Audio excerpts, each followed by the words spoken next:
ඇත්තටම ලස්සන්ට ඇඳලා පැළඳලා ඉන්නවා කියන එක අපි අනුන්ට පෙන්වන්න කරන දෙයක් නෙවෙයි. ඒක තමන්ට දෙන ආදරයක් වගේම ගෞරවයක්. උදේට ඇහැරිලා ලස්සන්ට පිළිවෙලකට ලෑස්ති වෙලා කණ්ණාඩි ඉස්සරහට ගියාම මේ දැනෙන පොඩි ගැම්ම මුළු දවසම සාර්ථක කරගන්න අපිට උදව් කරනවා. ලස්සන්ට ඉන්නවා කියන්නේ බ්‍රෑන්ඩඩ් පස්සේ දුවන එකවත් ෆැෂන් කරන්න තියෙන පිස්සුවක්වත් නෙවෙයි.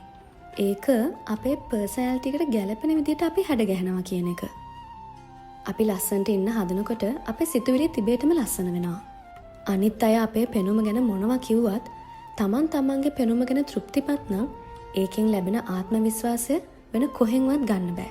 අපි අපිව ලස්සන්ට බලා ගන්නකොට අපි කොහෙ ගියත් අපිට ගෞරවයක් පිළිගැනීමක් ඉබේටම ලැබෙනවා. අපි අපිව ලස්සන්ට තියාගන්නවා කියන්නෙම අපේ self love journey එකේ අපි ලොකු කෑල්ලක් complete කරනවා කියන එක.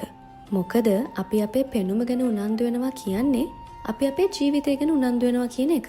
ඒ නිසා ලොකු උත්සවයක් හොඳම දවසක් එනකන් ඉන්නේ නැතුව හැමදාම Tamanට පුළුවන් විදිහට Tamanව ලස්සනට තියාගන්න පුරුදු වෙන්න.